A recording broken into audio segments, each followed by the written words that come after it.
Oke, ini dikit lagi deh.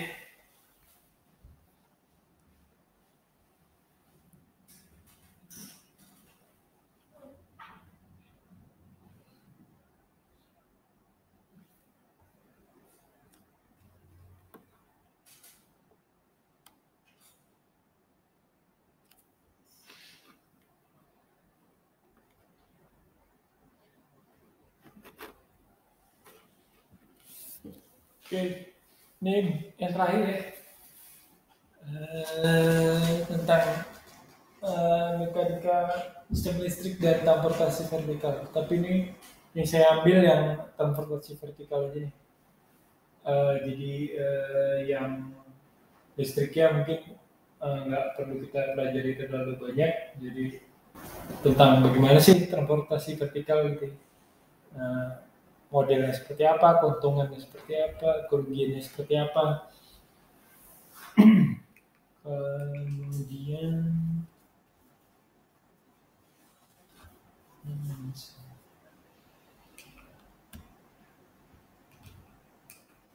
ya ini di judulnya masih sama loh, bukan di sini. Oke,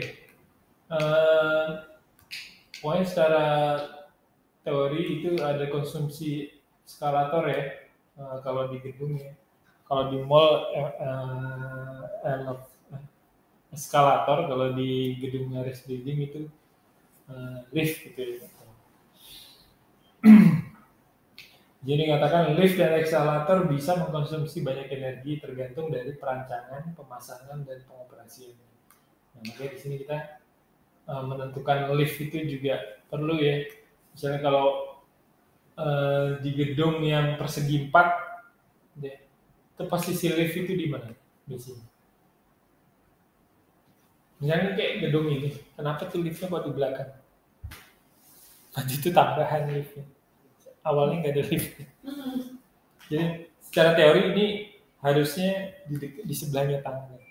Tangga kita akses itu ada lift. Jadi kalau kita bikin nanti kalau ada tugas besarnya gedung gitu, di mana sih naruh lift itu yang paling bagus? Nah, itu di mana? Di tengah core, di core. Kalau dia perkantoran mungkin di tengah gitu ya. Kalau dia residen itu kan ada juga tuh yang taruh di pojok kanan, kalau hotel pojok kanan atau enggak pojok kiri gitu ya.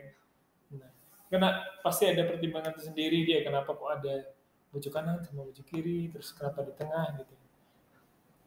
Nah kalau contohnya bangunan ini gitu ya, ini liftnya harusnya di mana? Enggak selain di belakang. Kalau ini fungsinya kayak kantor gitu, ini kan kayak kantor pendidikan gitu ya. Gimana? Ya, jadi itu harusnya dekat tangga. Tangga itu sebenarnya selain untuk akses dia kan untuk tangga darurat juga ya. Di sana. Iya, dekat WC. Tapi kan nggak di sebelahnya. Kalau orang yang kami kesini dia mana tangga daruratnya nggak tahu. Nggak ada juga baca-baca. Itu juga tangga daruratnya bukan darurat Pak. Susah untuk lewat. Ya di bawah dulu lah. Semua tangganya. Bapak belum lewat dulu kan? Pernah saya ngeliat situ cuma ada mesinnya, ada bawa mesinnya kan ya? Ada mesinnya juga.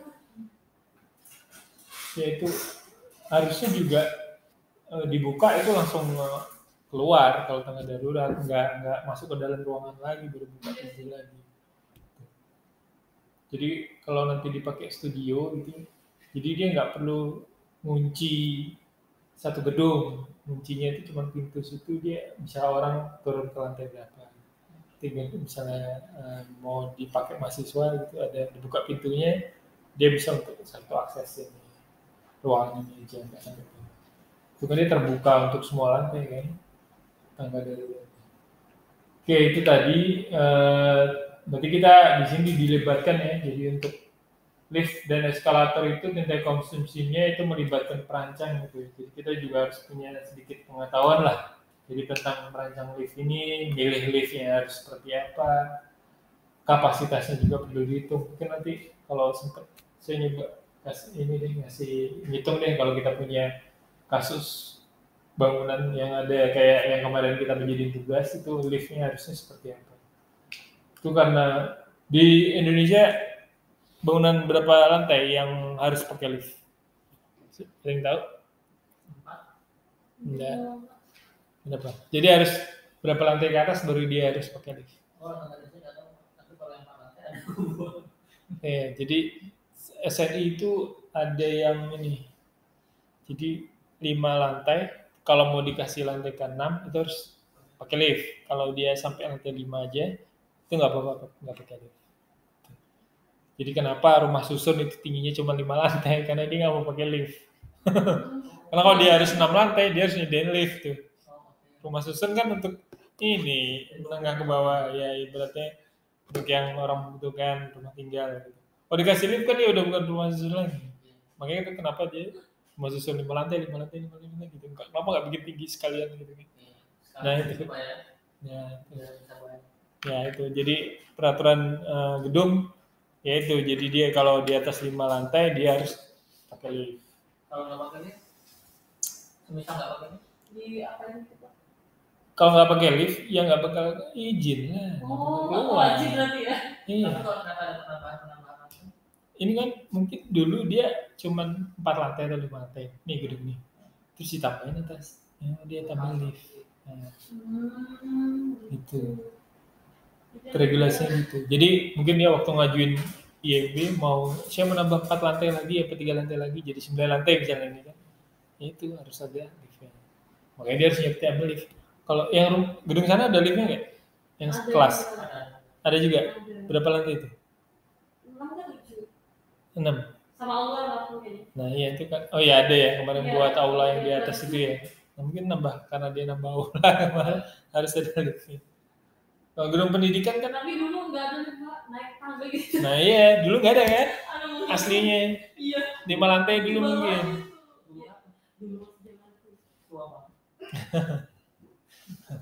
Jadi ya itu jadi banyak gedung-gedung pendidikan tuh nggak dikasih lift sebenarnya kan biar operasionalnya rendah gitu ya. Tapi ya itu harus 5 ke atas harus memikirkan lift. Jadi arsitek misalnya ada yang mau bangun 7 lantai gitu kan, saya nggak mau pakai lift. Saya mau bikin kos-kosan 7 lantai. Nggak bisa Pak. Ini udah tahu udah ngeblok duluan ya, udah tahu duluan nih nggak boleh Pak. Ini ada regulasinya untuk 7 lantai harus pakai lift. Maintenance-nya juga nggak murah. Gitu. Nah ini menurut perkiraan transportasi vertikal menghabiskan 3 atau sampai 8% konsumsi energi pada rata-rata gedung komersial. Kalau transportasi konsumsi energinya bisa sampai 15%. Ini ada tulisan ini bangunan tinggi sekitar 5 sampai 7 lantai biasanya menggunakan jenis liftnya ya. Di lift hidrolik kalau yang bertingkat menengah di atas dari 7 lantai itu biasanya dia lebih ke jenis yang traksi. Kemudian kalau yang tingkat tinggi gearless system ini model-modelnya itu. Terus ada pertanyaan lagi nih, kalau bangunan itu 20 lantai, liftnya itu dari lantai 1 sampai lantai 21 aja atau beda? Ini liftnya ini melayani sampai 20. Harusnya banyak dong Pak. Gimana? Ya. Jadi gini, nggak tahu ya maksimalnya ini mungkin nanti dilihat dari distributornya ya, setiap lift kan beda. Jadi lift itu misalnya dia 20 lantai, itu di lantai 10 itu ruang ini, zoning ruang transisi. Jadi dia nanti sampai 10 dia berhenti, terus nanti dia pindah lift baru lagi dari lift barunya itu ke lantai 20 gitu. Kalau kayak ini juga itu Pak, maksudnya dia transisi dulu Pak? Ya itu mungkin ini deh, ada satu lift sendiri untuk melakukan dari lantai 1 sampai ini. Tapi kalau untuk melayani untuk per zonanya kan beda-beda tuh zonanya, yang mungkin lantai 1 sampai 10 pendidikan dan lantai 10 ke atasnya untuk hotel gitu kan. Nah itu biasanya di lantai 10-nya itu ada ruang transisi untuk lift ini. Karena orang kalau menunggu lama di lift itu kan juga agak repot ya. Ini lift ini mungkin naik turun aja di sini, nggak nyampe ke lantai 1 tuh. Karena dia melayani dari misalnya dia mau diturun, mulai ini turun aja dia mungkin dari sini turun lagi. Ini udah lama sekali dia turun sampai ke 20 ke sampai satu. Makanya dalam perancangan itu makanya kenapa kalau ada bangunan yang 20 lantai itu liftnya ada berapa set gitu. Oh ini kok banyak banget 8 set gitu kan lift. Ternyata lift yang ini untuk melayani ke bawah, yang ini untuk melayani ke atas. Enggak ini semuanya dari bawah ke atas. Seperti itu deh bayangannya. Ini itu ya. Jadi kita tahu lift itu juga macam-macam gitu ya untuk jenisnya, terus kalau kondisinya bangunan high-rise building juga berbeda, bangunan yang cuma 7 lantai juga berbeda gitu ya. Ini ada jenis yang beda juga. Kemudian perbandingan beberapa jenis lift. Di sini ini diberi tipe ini dia aplikasinya seperti apa nih dari regulasi. Jadi yang tipe hidrolik itu 2 sampai 6 lantai. Nah, makanya ini nggak ditulis 5 ya. Nah, makanya di bawah 2 sampai 5 nggak pakai lift, makanya dia 2 sampai 6. Terus biayanya rendah, terus lambat penggunaan energi. Ini. Kalau lift itu biayanya kalau nggak salah itu lift itu yang paling besar itu konsumsinya pas dia naik atau pas dia diem. Pas dia mau naik. Ya, nah Fitri kan? Dia. Pas dia. Ya, jadi itu lift itu ternyata pas dia nunggu itu konsumsi energinya paling tinggi. Kenapa jadi? Pada naik kan ada kan biasanya kan mulai narik kan. Ya, ternyata persentasenya dia bergerak atau jalan itu lebih sedikit daripada dia nunggu. Nunggunya itu mungkin bisa 20 jam. 4 jamnya aja dia tuh bergerak. Coba perhatikan lift itu. Jadi konsumsi dia berhentinya itu yang lama. Jadi energi untuk standby itu yang biayanya ternyata konsumsinya paling tinggi. Saya udah baca itu nggak salah. Jadi dia pas dia berhenti itu yang paling banyak dia konsumsi energi. Dia bisa otomatis Pak. Nah ini ada. Kan kita nggak pernah tahu lift itu kalau dia berhenti bisa dimatiin dulu mesinnya. Enggak ya, terus standby terus kan itu. Bisa jadi ini gedung ini nyala terus liftnya, aku nggak tahu tuh. Jadi mesin lift yang kayak eskalator. Eskalator itu kan kalau diinjek baru di jalan. Tapi kalau kemarin saya di airport itu nggak ada jalan semua tuh. Lift ke eskalator yang horizontal juga mati. Gimana sih? Karena karena ya operasionalnya tinggi lift itu. Oh dia itu aja lo nggak jalan semua yang di airport sepinggan itu. Mau naik nih tangga, lift ditutup. Ini gimana sih? Airport ini ngapain dibikin kayak gini? Mending bikin ram gitu aja kan ram. Jadi orang tuh tanpa sadar dia sampai lantai atas. Ramnya dibikin bagus lah, ada apa air kah, ada tamannya, tapi tanpa sadar orang udah naik ke atas gitu. Ya, jadi kita tuh desain bagus-bagus gitu ya, tapi ternyata nggak mikirin konsumsi energinya tinggi. Akhirnya kayak bandara tuh nggak nyala semua tuh. Dia sadar ternyata saya bikin megah-megah, terus keuntungannya nggak cukup tuh buat nyalain listrik untuk satu. Di Jogja pun juga sama.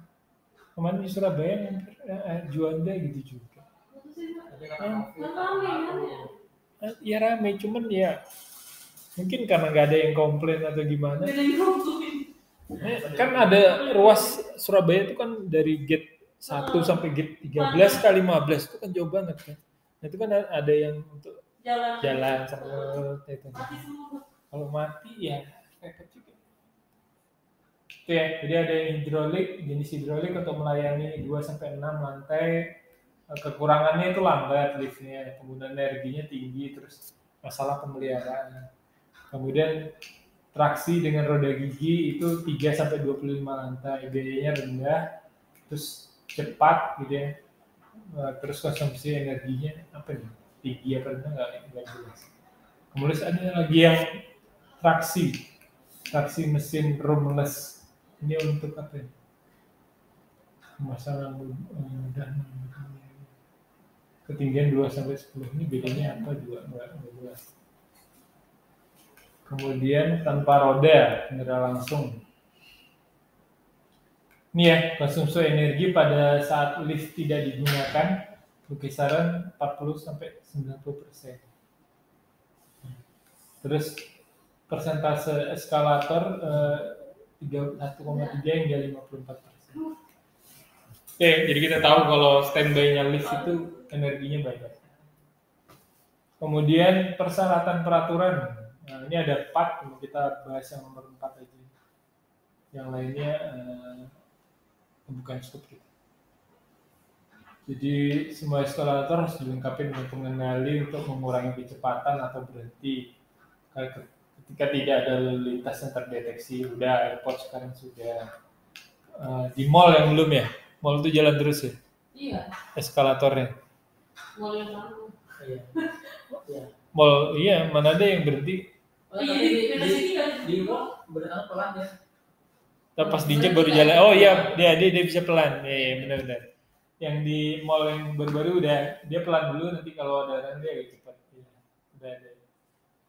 Terus ya ini berarti dia mengurangi kecepatan atau berhenti ketika tidak ada lalu lintas. Pengendalian ini harus dilakukan melalui sensor penumpang ditempatkan sesuai di tempat mendarat landing platform sebelah. Coba naik lift, naik eskalator, tapi pas mau deket pegangannya itu lompat agak nggak jalan, karena sensornya udah kita tabrak. Sensornya kan dia kayak infrared gitu. Yeah. Terus ini persyaratan peraturannya ini nggak usah di. Saya lebih tertarik ke gambarnya aja. Jadi gitu ya, ada misalnya paling atas ada ruang mesin, terus ada inilah. Ini yang sering kita sebut core nih. Jadi kalau mau masuk gedung, mau tahu di mana pintu masuknya gitu, kita dari gedung dari jalan gitu. Di mana sih pintu masuknya? Itu lihat dari core-nya ini. Jadi ada posisi yang nonjol dari ya gedung paling atas, nanti ada posisi agak tinggi. Dari situ tuh lift tuh. Dari situ lah pintu masuknya di situ. Jadi di sisi sebelah situlah pintu masuknya gedung. Untuk casingnya lift itu namanya houseway. Agak beda ya kalau yang traksi sama yang hidrolik. Kalau yang traksi itu di atas, yang hidrolik itu di atas, yang traksi itu mesinnya di bawah deh. Ini ada beberapa ini ya contoh terapan praktisnya. Lift tetap mengkonsumsi energi baik saat operasi maupun siaga. Kemudian energi operasional adalah energi yang digunakan untuk mengantar penumpang ke tempat, ke lantai atau ke atas tujuannya. Energi siaga adalah energi yang digunakan sementara lift masih berhenti, tapi yang membuatnya siap beroperasi setiap saat. Nah ini energi siaga dan energi operasional. Semua studi di Swiss tentang konsumsi lift memperkirakan bahwa sekitar setengah energi yang dikonsumsi lift digunakan ketika sedang siaga.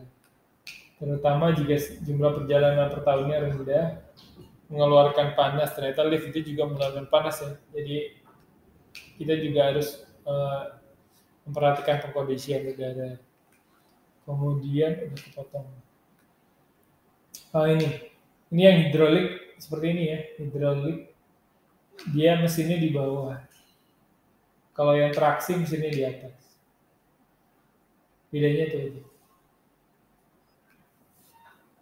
Dua tipe utama lift, hidrolik dan traksi. Lift hidrolik biasanya terbatas untuk 7 tingkat atau kurang. Oh, ini yang murah tadi, apa yang murah tadi? Yang paling atas tadi yang hidrolik. Ini kan lebih dari 9, lebih dari 8. Mesinnya di bawah apa di atas? Kita nggak praktek ya. Kayak di atas, Pak. Kalau di bawah ada nggak ada. Oh, nggak ada basement ya? Oh iya, berarti ini traksi. Traksi kalau di sini nih ketinggian 3-25, biayanya rendah, cepat konsumsinya. Cepat, lamanya nungguin di bawah itu.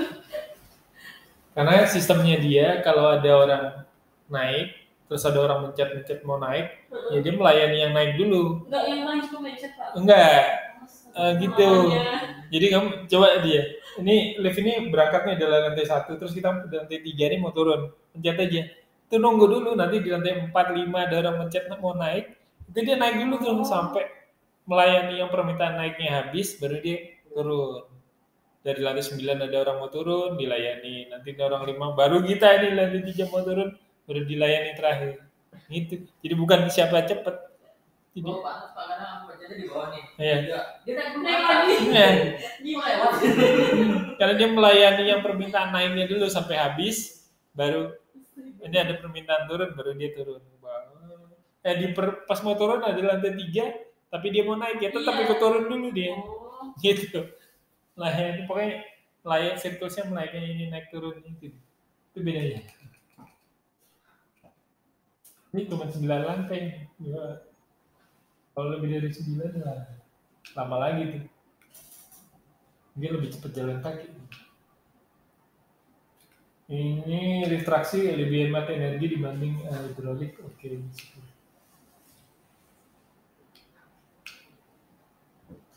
Oke, normatif aja. Terus ada prinsip untuk mencapai energi efisiensi energi bagi instalasi listrik.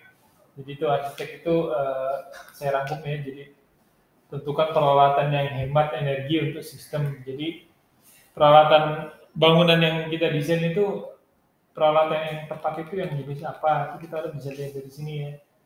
Sesuaikan dari aplikasinya, terus kelebihannya, terus kekurangannya apa. Nah ini pemilihan ini juga menentukan ya. Terus yang kedua, zonasi. Tadi kita udah pahami juga zonasi. Tadi zonasi di mana? Pengawalan. Jadi zonasi juga harus dipikirkan juga ini. Zonasi itu biasanya kalau lift itu bentuknya ini vertikal. Jadi pernah bikin ini potongan bangunan terus dizonasi, warnanya beda-beda. Nah itu zonasi vertikal. Kalau selama ini kan kita tanya yang kita bikin kan zonasi horizontal tuh, parkiran, ruang tamu, ruang tunggu. Nah yang lift ini zonasinya vertikal. Jadi bentuknya bangunan di section, terus dibikin warna beda-beda di tiap zonasinya. Jadi kayak yang paling bagus itu yang Balikpapan Center, Balikpapan Plaza tuh. Kan ada ruang mallnya di atasnya hunian, terus ada perkantorannya juga, itu sama juga yang kayak Aston. Itu bisa kita pelajari tuh, mungkin bisa itu yang jadi studi banding itu. Jadi zonasi parkiran publiknya di sini, terus ini kantor di sini gitu ya. Jadi bagaimana orang habis dari makan ya langsung turun ke lift ini, baru dia transit, ada ruang transitnya lift, baru dia transit untuk melayani perkantoran. Jadi orang kantor yang kerja di sini kan belum tentu tinggal di sini, dia nggak punya akses ke lantai atas, karena dia harus lift transit ini dan itu harus ada kartu pasnya segala macam. Jadi dia cuma bisa di sini aja, nah seperti itu. Ini yang kita perlu pikirkan di sini ya, di zonasi ya. Kemudian jangan mendesain sistem terlalu berlebihan, maksudnya itu ya liftnya kayak gini, liftnya ada 3 misalnya, apa satunya barang, padahal barang nggak siapa hari kita lewati gitu kan. Nah, kita sediain lift barang, lo kan ada angkat meja-meja gini, tapi kan bisa pakai itu di hari Minggu kosong misalnya gitu. Tapi kita desain mewah banget gitu kan. Nah ini yang berlebihan maksudnya. Kemudian pengelolaan energi dan kontrol sesuai peralatan listrik. Nah ini untuk opsional. Perawatan yang baik, maksudnya ya kita juga nggak pernah lihat tuh. Bisa kalau di gedung yang bagus tuh ada kayak kapan terakhir di servis, kalau di mall ada juga nih, kapan cleaning service-nya bersihin, itu kan ada. Kalau mandi juga Mas. Iya. Nah itu tuh yang bagus tuh, berarti ada maintenance tuh, jadi nggak takut kalau malfunction dari ini ya kan peralatan. Oh ya ini menggunakan bahan ringan untuk dekorasi kabin dari lift. Biasanya kan di lift itu untuk finishing luarnya itu kan request by owner tuh, bisa dikasih plat semua, kadang ada yang dikasih kaca semua, ada yang dikasih lukisan. Malah kalau yang di mana itu Aston yang di Gunung apa itu Taman BKP itu kan hotel apa itu yang gede itu kan dia malah ada reklamenya, ada TV-nya, itu kan berat ya sebenarnya. Iya, itu kan ya itu kan Novotel. Novotel itu kan ada TV-nya, ada tempat, ada iklannya segala macam itu kan berat. Nah itu ya paling nggak kita punya memikirkan juga untuk bobot dari lift itu ya ketika kosong.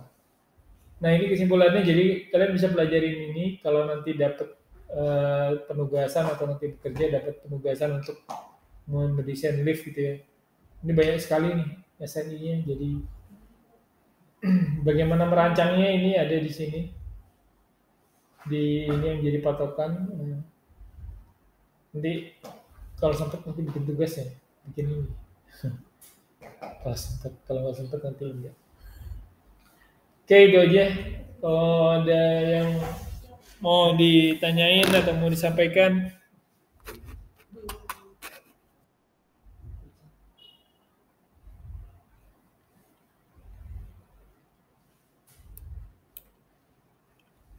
oke.